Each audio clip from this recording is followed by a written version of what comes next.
everybody, it's your girl Angie. I am back. It is time for a new episode or season of the challenge. It is Total Madness. I am so excited that I have Kiss My Cheeks TV to discuss the challenge because it is one of my favorite reality game shows. Like you all know, I love Survivor. So I equally love the challenge just as much, just because I love the characters from my favorite shows, Road Rules, Real World. I'm so excited to see Big Brother on there now. They have one Survivor player on there now. I just extremely love the challenge. So let's talk about it. If you have not watched, I've already done a cast overview video last week on the challenge. Go watch that. I will try to link it in the description box. Lord help me. I ain't good at IT. I'm an accountant by trade. If I can't figure out how to link it, it ain't that many videos up. I'm sorry, you all. Baby channel. I'm working on it. But I've already done the cast overview, so I'm not going to overview all the cast. This cast is humongous. 28 players. It's going to be a long season, but it's going to be a good season. Okay, so they on the chopper. They riding down to the field. It's on. TJ says, look, it's $1 million prize. This is an individual game. Some weeks, y'all might be in teams. Some weeks, y'all might just be in duos, trios. I don't know. But it's an individual game. Only one person winning this $1 million. Now, I need TJ to break it down because every year he say it's for $1 million. But like last year, it was split 4 ways. Is it for $1 million? One person gets 750, one person get 200, one person get 50. Like, I don't know. I feel like it should be one person get the million, the rest of y'all go home. I don't know, but the million is still a huge pot to split, even if it is split however many ways. TJ say challenge on right now. Like, ain't no going to see the house, ain't no going to get to know each other. Challenge on right now. Men, women heats. We pulling these barrels, obstacle course. You're going to do some puzzles. You better know how to do some math. If you ain't fast enough, we're going to run some tanks through the course every so often. And if your chain on your barrel get hit by the tank, you out. Sounds fun to me. They get into it. So first, the men go first. And off top, I said, okay, CT has this, or maybe Jordan has it. Because remember last season, Jordan was really good at pulling that rope. So I was like, okay, let's go. Here we go. The top 2 are Rogan and Fessy. And Josh did a good job, too. I was not expecting Josh to do that well. But I think Josh got tripped up by the math. Or the puzzle. I don't remember. But Fessy, way to go. Way to make a good first impression. Rogan won, and Rogan, he already said you can't spell arrogant without putting Rogan in the middle of it. He's very arrogant. He done won the challenge last season. So it is all in his head. And I already said in my cast overview video, Rogan is not one of my favorite players. He's not someone who I root for. I was rolling my eyes when he won, but it is what it is. So as the men are playing, Nani in her confessional talking about how she can't wait to talk to this boy Asaf. And I'm like, damn, Nani, you... When did Nani become the Ashley of the show? Because remember, Ashley used to be the one who every season would hook up with 2, 3, 4 guys and thinking the show was The Bachelor and not The Challenger. I think once Ashley got the money and she know what that money is like having, she was like, forget these boys. I don't get it, Nani. Nani is gorgeous, but why are you... I don't want to call you a slut, but it's like you slutting yourself around every season, sleeping with somebody new every season. It's not a good look. You don't want to become that challenge girl. You've been doing the challenge for too long. You don't want to have that challenge reputation. You should just be on here trying to win. But moving on. So it's the girls' turn. Off top, I said Jenny wins. Jenny got this. And Jenny smoked him. Jenny smoked him. Like, I don't know how D at one point got the lead because it was always, in the end, it was between Jenny and D. Good job, D. Like, you showing people why you won last season, too. I'm show them why they were stupid for ever saying you couldn't swim or whatever. D is here to win. I like D, but I think I'm gonna dislike D as well. Anissa did a really good job. Anissa got caught up at the math problem.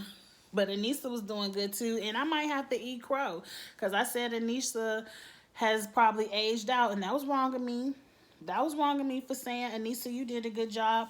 And this challenge showed me for sure. I know MTV.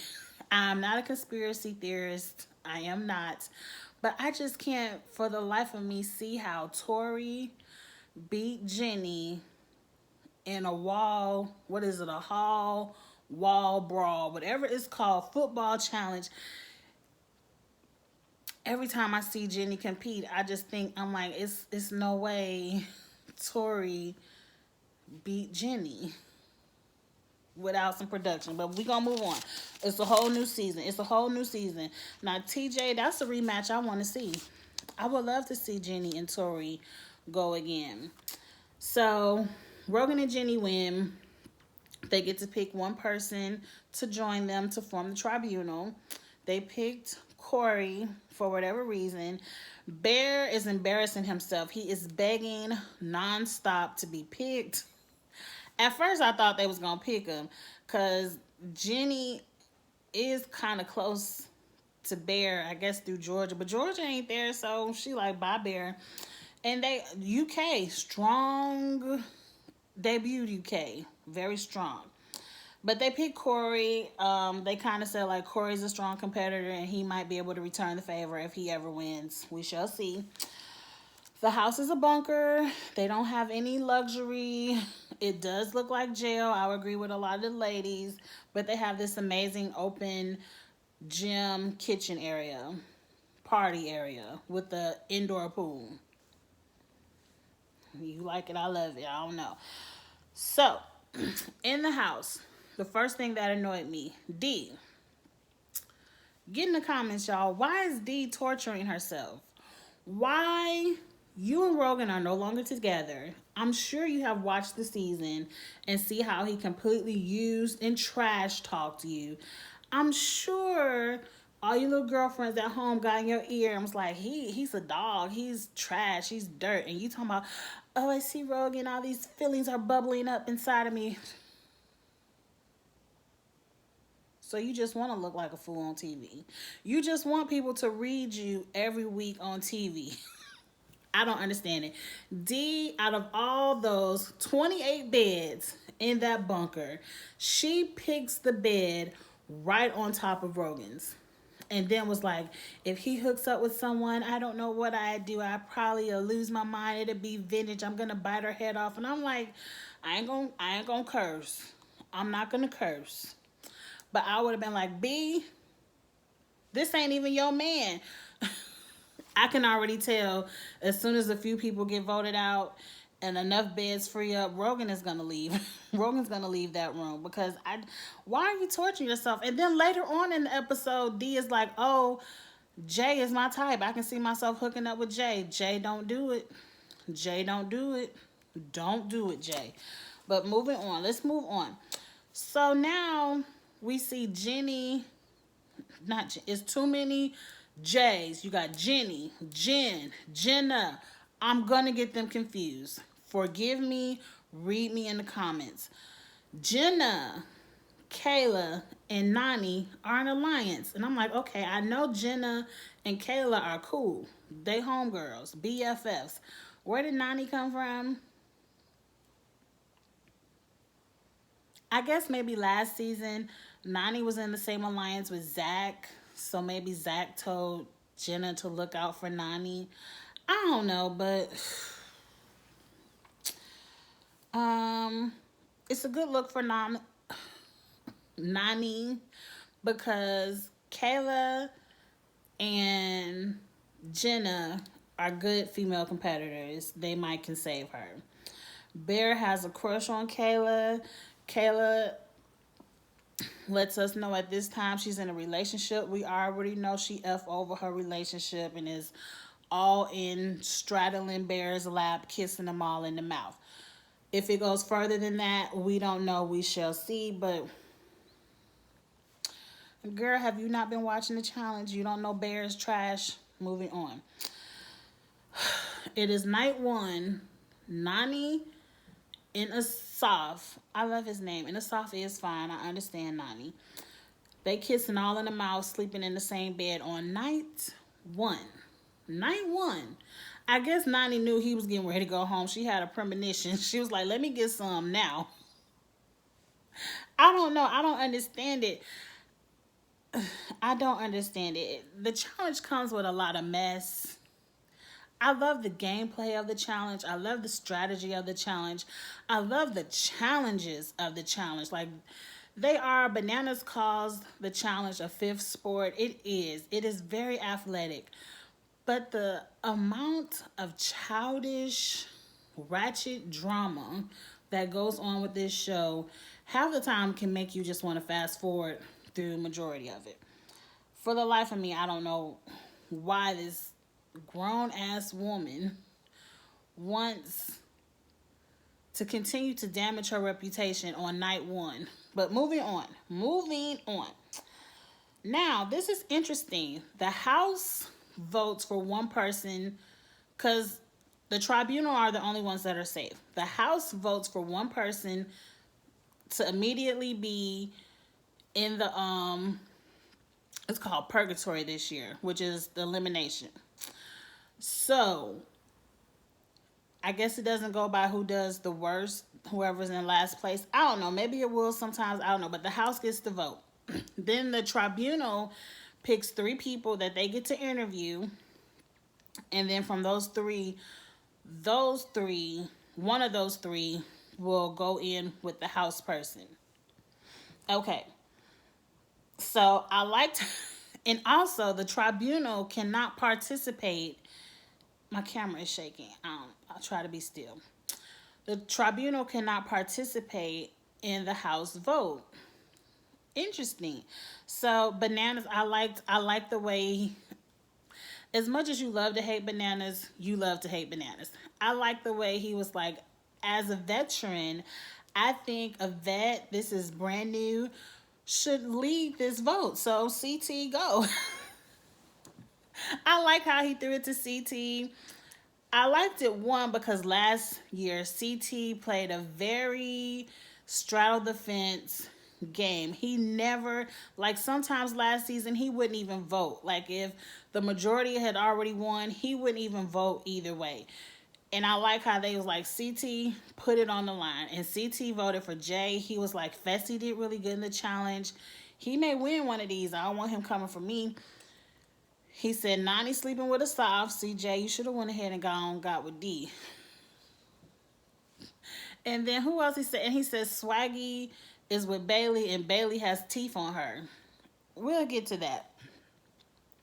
So he started off with Jay, but Asaf ended up getting majority of the votes. And then Asaf says, hell, I vote for Wes. Wes is pressed. He was like, I'm a savage. If I'm going to go in this thing, I want to take out the best. Who else said that one year? They end up going home too. I don't know. It's too many of them. But Asaf is one of those. He threw Wes's name out there. Wes was very pressed. It kind of looked like everyone had been drinking and then they came did this vote because Wes looked kind of drunk as well. But let's get back to Bailey real quick.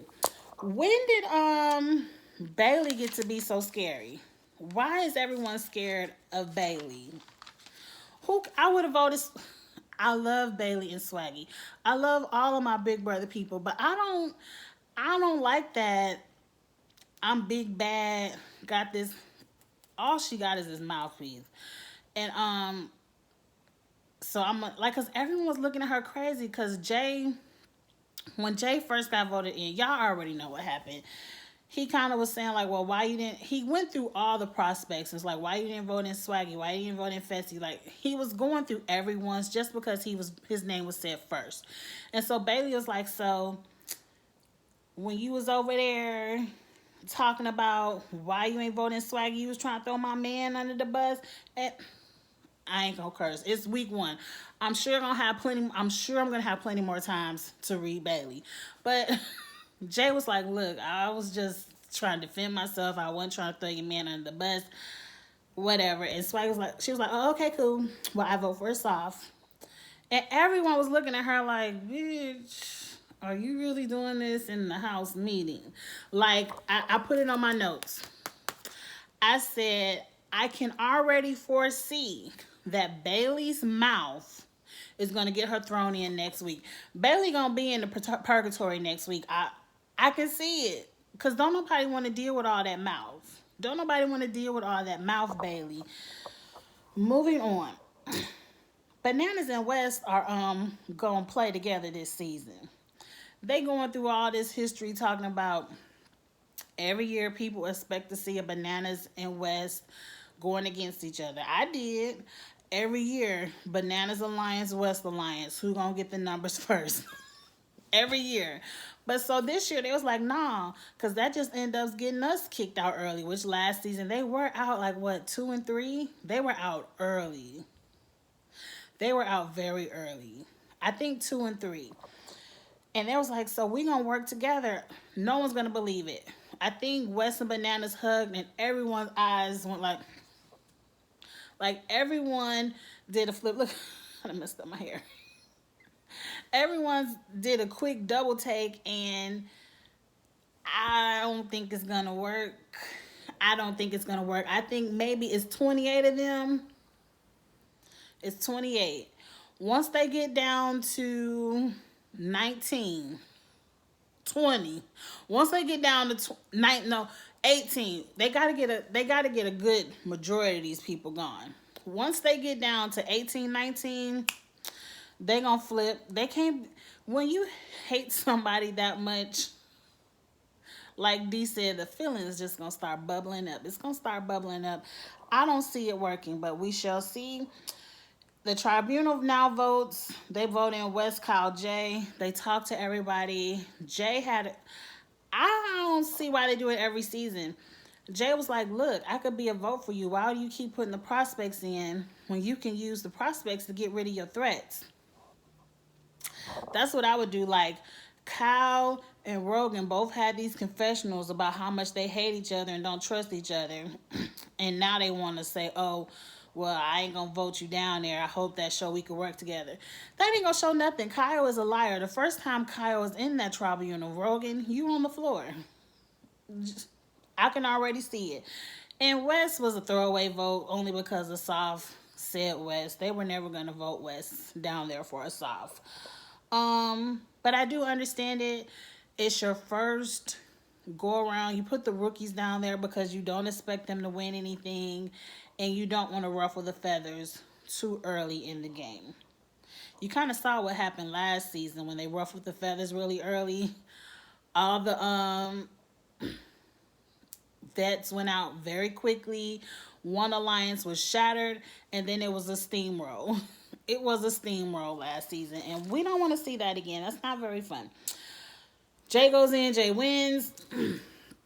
The challenge looked kind of stupid to me. It was really beating on the glass with your feet to make somebody else fall, and it really was just a hanging challenge. Who has the most upper body strength?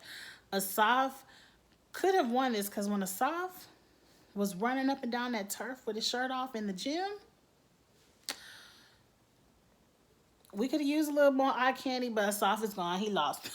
He didn't have any strategy. Like, Jay was like, I'm not about to tire myself out kicking this board. I'm just going to hang here, reserve my strength, and let Asaf tire himself out. He failed. He lost. Okay.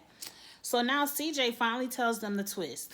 Jay, you get a red skull. Skull means challenge wins. But the red skull, unlike everyone else's white skull, means you're the only person as of right now who can go to the finale. If you don't have a red skull, which is a purgatory, this challenge win, you can't go to the final. I'm happy to see it. A lot of people were shook. CT, no more floating. Rogan, no more floating. Ashley, Bananas. Like, Bananas and Ashley have gone in, but not by their own choice. Like most people, like they say, Kyle, they don't want to go in. Now the strategy has flipped, and I can't wait to see how it unfolds. Because, like Corey says, is it best to go in now or is it best to go in later? Is it best to play a strategy of let's not even put like bananas? Let's not even ever throw bananas down there. And so when the finale comes, he just automatically goes home because he doesn't have a red skull. I don't know how they're going to play this. To me, I still think it's best to not hit that floor until later, because if you go in now, people will just always vote you in to try to just kick you out, because you also want to have the least amount of people running the final. You don't want everyone to have a red skull and run the final. This is going to be good. I can't wait to see, because now you don't want to be in a tribunal every week because you want to have an opportunity to get your red skull. Like, I don't know how the strategy, I can't see it yet. And that's what even makes it more exciting. Like for Survivor, sometimes you can see the strategy of how people should maneuver, and you just want to see if they're going to follow your strategy. But for this season of the challenge, I can't even see where the alliances are. I can't see how they're going to strategize to get themselves down there against the right person, because you know, people like Bananas and Ashley, they're going to want to go against layups. You aren't going to want to put the rookies down there all the time because you want to try to save some of the rookies for the time you got to go down there. Like, great twist, TJ. I can't wait to see how this plays out. I'm not going to ramble. I got to get back to work. Okay. I will get with you all next week on the challenge. I can't wait to review this with you all this season. This is my first time reviewing it, and I'm excited. Get in the comments. Let's talk about it together. If this is your first time coming across Kiss My Cheeks TV, go ahead and hit subscribe. I'm going to be reviewing the challenge every week. Guaranteed, God willing. Okay, so go ahead and hit subscribe, like, comment, share. Let's get these views up, and I will talk to you all next week for episode 2. All right, y'all, have a good one. Bye.